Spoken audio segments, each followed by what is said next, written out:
दोस्तों नमस्कार, मैं अनिल सर आपका अपना यूट्यूब चैनल सरताज कोचिंग गाजीपुर में आपका हार्दिक स्वागत करता हूं।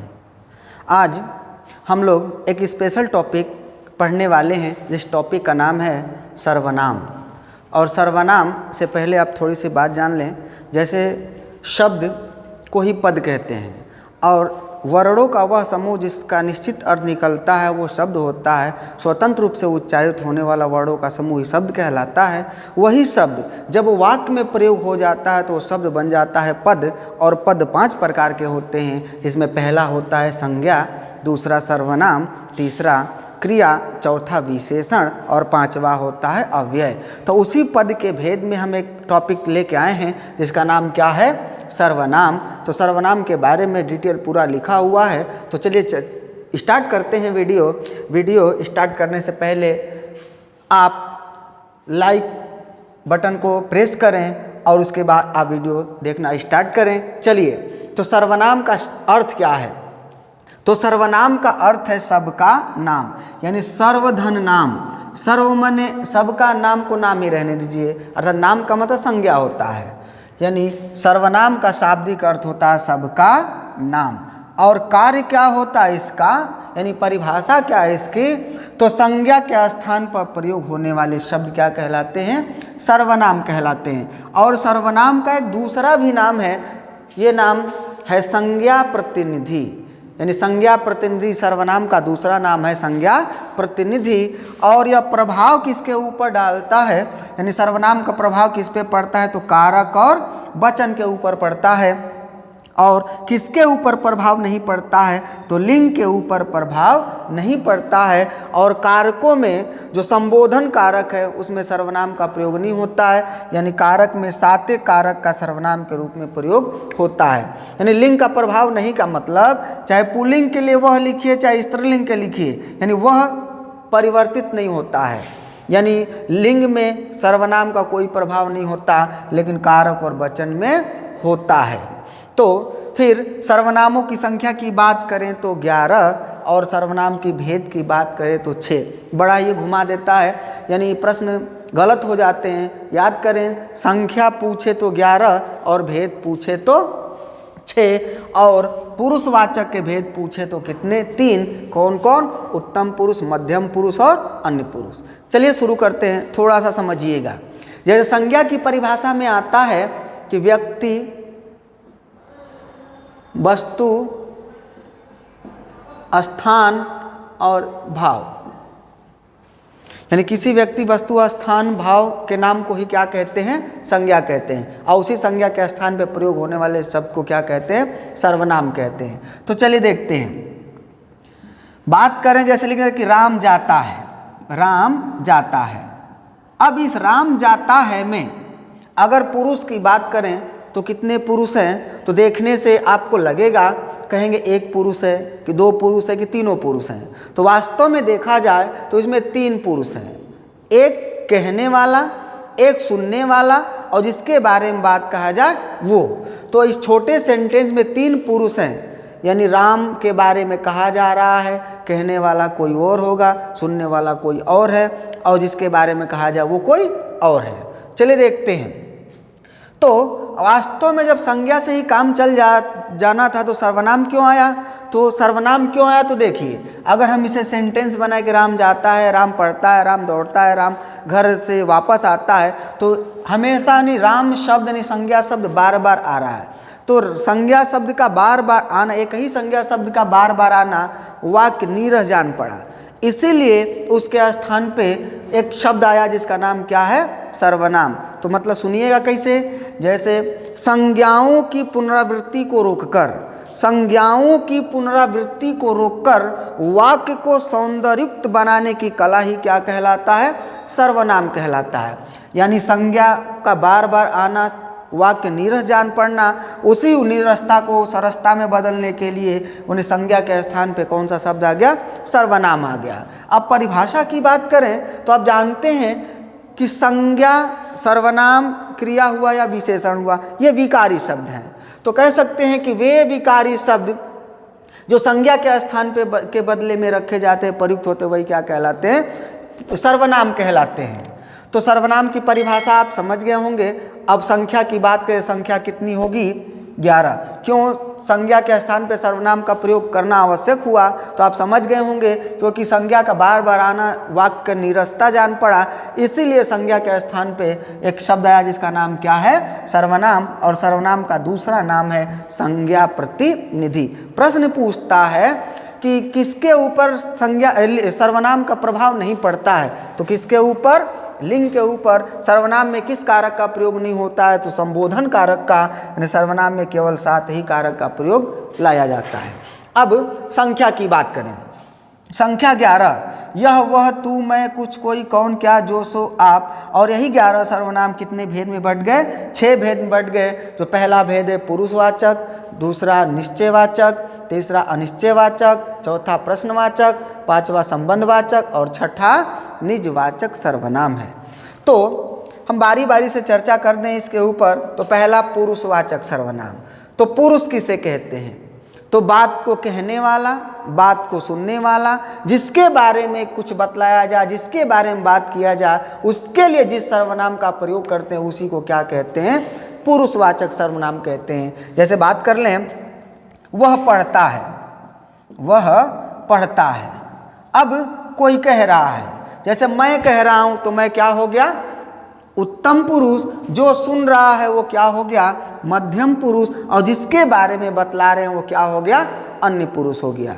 तो बात को कहने वाला उत्तम पुरुष, बात को सुनने वाला मध्यम पुरुष, और जिसके बारे में बात किया जाए वो अन्य पुरुष या इसी को प्रथम पुरुष के नाम से जानते हैं।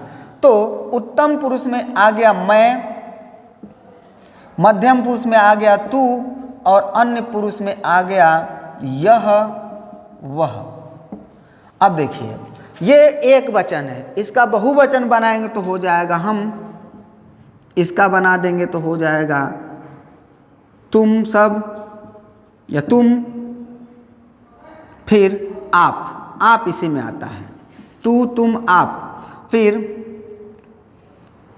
अन्य पुरुष में होगा यह वह, और इसका बनाएंगे, यह का बनाएंगे तो ये, वह का बनाएंगे तो वे, और संबोधित सम्मानित व्यक्ति आदर पूर्वक लेने के लिए लगा देंगे तो वो।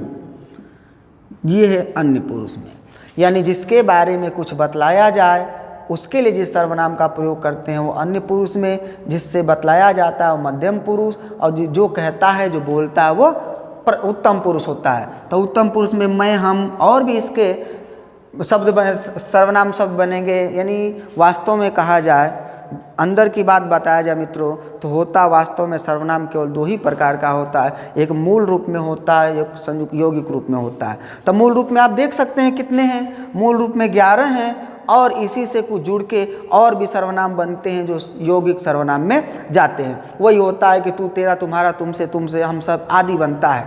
लेकिन हमको मूल सर्वनाम आपको दिखा चुके हैं कौन कौन है, उसी जैसे जैसे मिलेगा हम बनाते जाएंगे। फिर निश्चयवाचक में आता है, ध्यान दीजिएगा, यहाँ निश्चयवाचक में भी क्या आता है?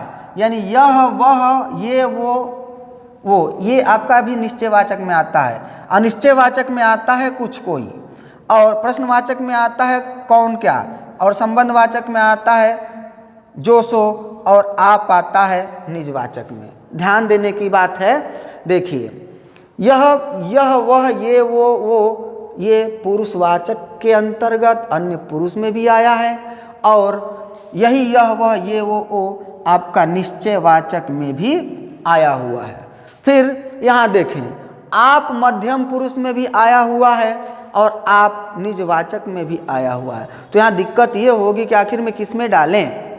तो देखिए, खुद के लिए जिस सर्वनाम का प्रयोग किया जाता है, स्वयं अपने के लिए जिस सर्वनाम का प्रयोग किया जाता है वो निजवाचक में होता है। लेकिन वही सर्वनाम किसी दूसरे के लिए प्रयोग किया जाता है तो वो किस में चला जाता है? पुरुषवाचक के अंतर्गत मध्यम पुरुष में। जैसे कहें आप खड़े हो जाइए, तो मैंने अपने लिए नहीं दूसरे के लिए बोला, तो वहाँ पे आप किस में जाएगा? मध्यम पुरुष में। लेकिन कह दें, यहाँ पे कह दे कि मैं आप ही चला जाऊँगा, मैं खुद ही चला जाऊँगा, तो यह आप भला तो जग भला, यानी खुद भला तो जग भला, तो वो किस में आएगा?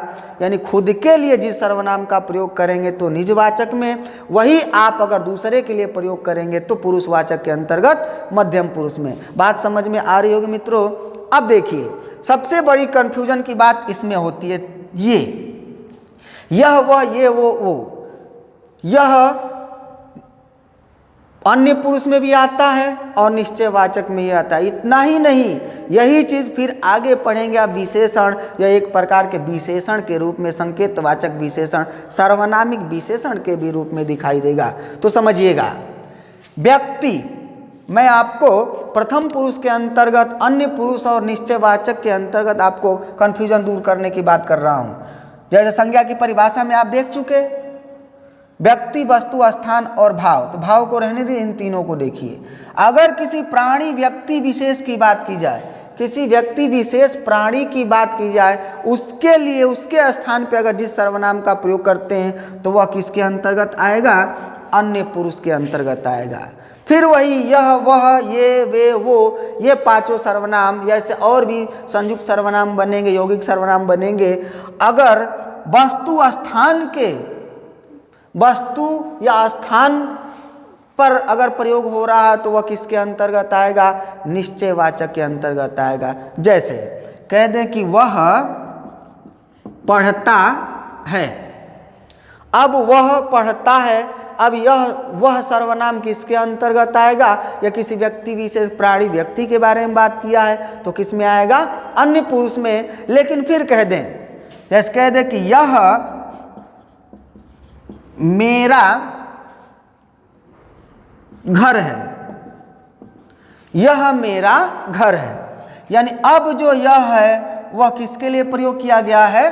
घर के लिए प्रयोग किया गया है। तो यह एक प्रकार का अब आ जाएगा निश्चयवाचक में। यानी देखिएगा, वस्तु स्थान की बात करेगा, यह वह ये वे वो, तो किस में जाएगा? निश्चयवाचक में। अगर व्यक्ति विशेष की बात करेगा तो किस में आएगा?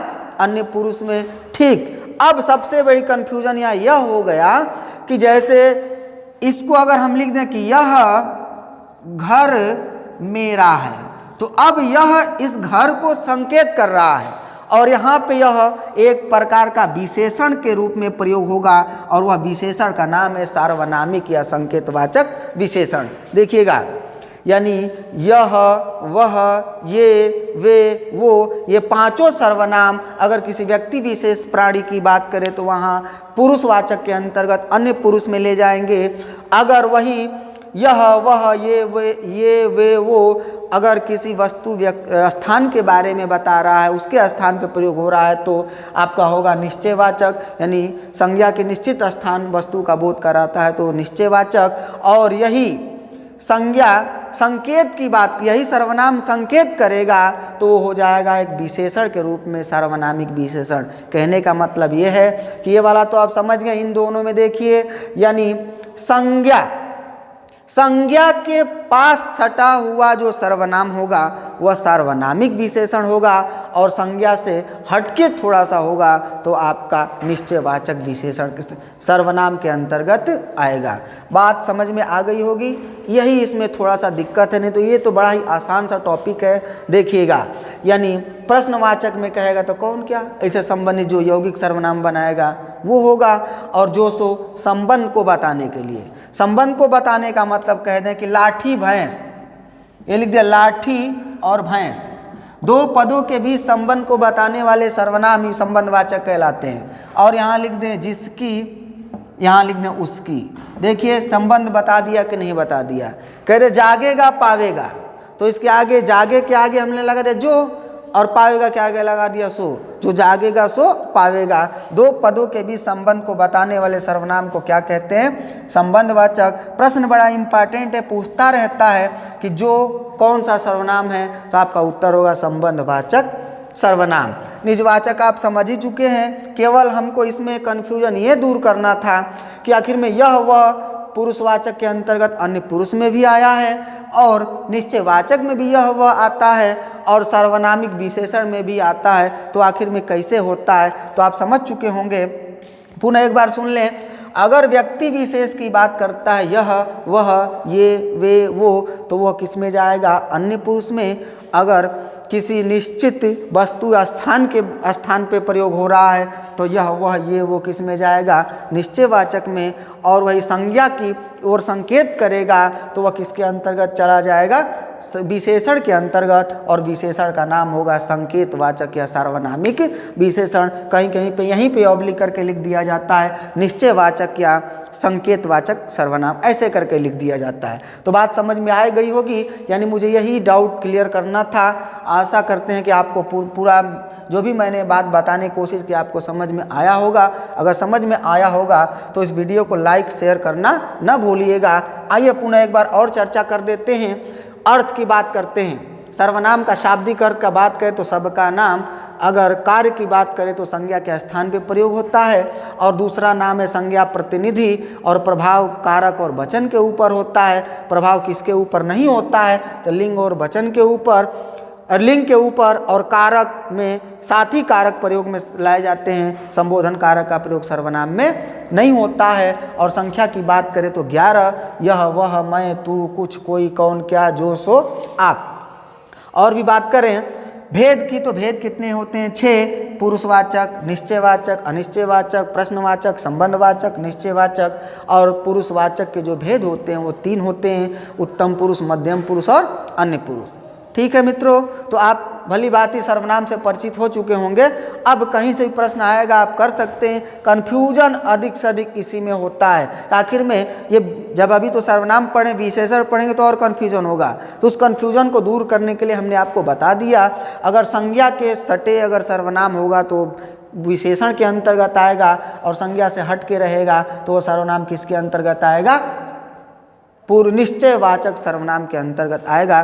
तो आज का वीडियो बस इतना है मित्रों, मिलते हैं अगले वीडियो में। जय हिंद।